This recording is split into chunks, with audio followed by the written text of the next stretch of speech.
Greetings, Padawan. This week we talk about Ed Snowden and Kevin Mitnick.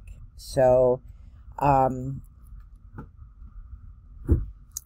it's probably one of my favorite modules to teach because it is the most difficult.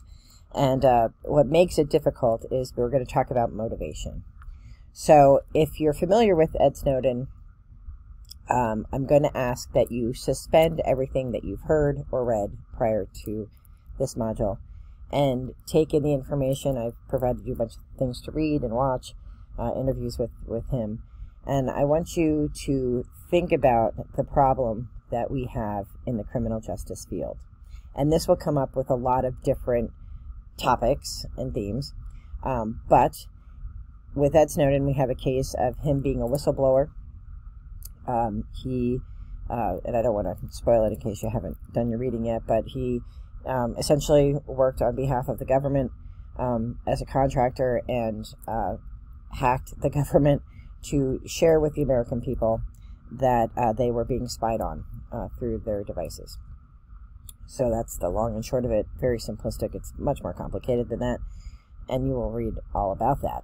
But it begs the question of, what do we do as criminal justice professionals when we don't agree with the laws that we are defending, right? So, it's been a long time since, what happened with Ed Snowden happened. So we have the benefit of the years that have transpired to know that his motivation seems to be pretty consistent. He was concerned about the unknown surveillance of American people and their communication, and he wanted to blow the whistle and let the American people know. And so he collected files, he dispersed those files, and he received no monetary gain for that act. And so, in a case of a spy, right, the motivation is they're being rewarded by some other agency to spy on what we do. That's not the case here. He received no personal gain, and I would argue that he gave up everything. He gave up his American citizenship. He's in exile right now. He, gave up his ability to, see his friends and family.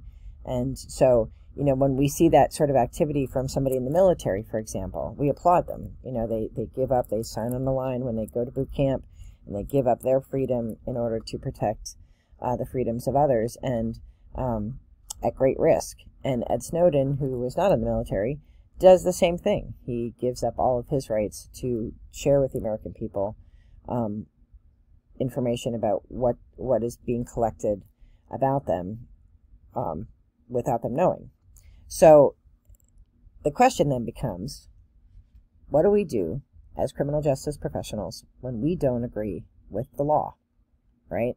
So, just to put it out there, I think Ed Snowden's motivation was noble. Like, I think what he was trying to do, and what he consistently tries to do, I have his Twitter page up here so you can, see that he's still engaged with trying to help Americans protect their rights as Americans. He lost all of his rights in order to do that, and he has consistently done it, since he's been in the public eye.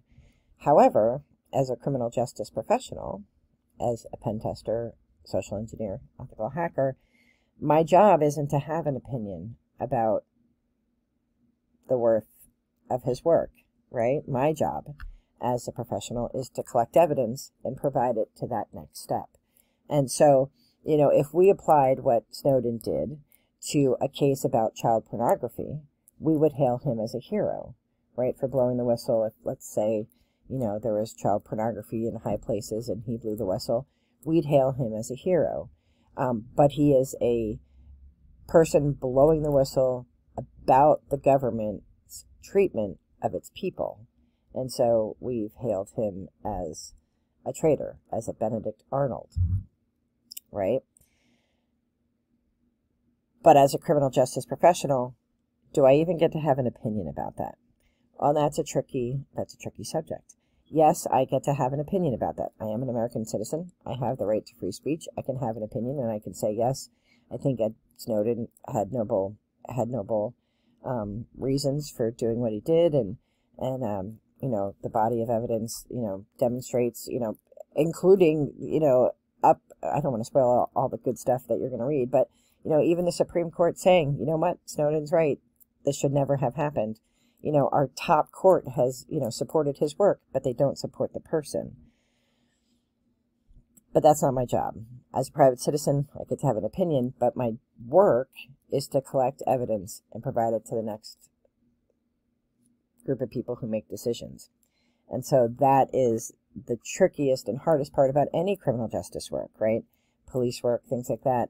You know, somebody steals a loaf of bread, right, because their family is starving. You know, our job is to collect the evidence that they stole the bread. You know, the why they did it, we have to trust that the courts will see the poverty and take pity on the person who stole the bread. But our job is to just collect the evidence about the stealing of the bread. And it is a hard line, especially in our culture, because our personal opinions are so often intertwined with our action, right? It's hard to separate those threads and pull that apart. But our job is to collect the evidence, right? And in Snowden's case, it would be, you know, we would never do this now, but probably because of Snowden, you know, that Rubik's Cube that he was carrying his files around, and, you know, our job as, you know, going back, you know, to talk to the company would be to say everything needs to be scanned. You know, remember, the humans are the number one thing we can hack, and it's also the number one hacker. So, you know, you should be scanning everything, and everything should be going through, and that Rubik's Cube included.